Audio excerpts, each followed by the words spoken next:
The Science Room is an informal science community project running in Southampton. We run currently in the Art House, and we are trying to have science led by the community and seeing what comes out of that.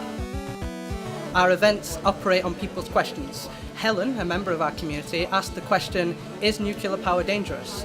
And in our event we had Oliver Trojak, a physicist, to come and talk about that question. The other completely radical alternative is to harness the kind of reaction that goes on in the sun. So this is nuclear fusion.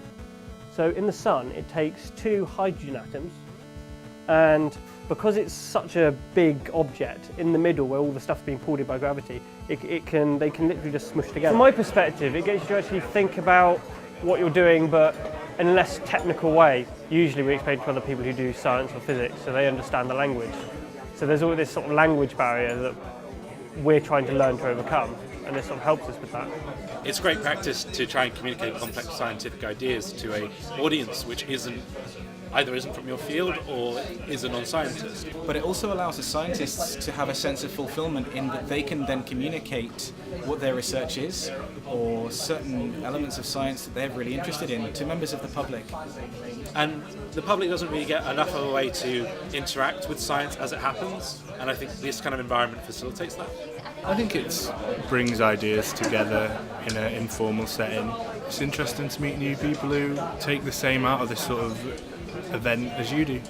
This is my third time here, and I come back because it has a real nice variety of topics. There's a good variety of people. There's a few regulars, but today about half these people haven't come to one before, and it's really entertaining to discuss all these different ideas from different fields with different groups of people.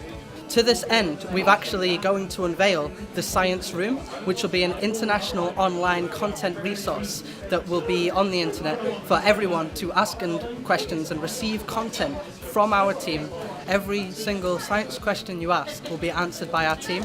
We value each question equally, and we feel that there is no such thing as a bad or wrong question.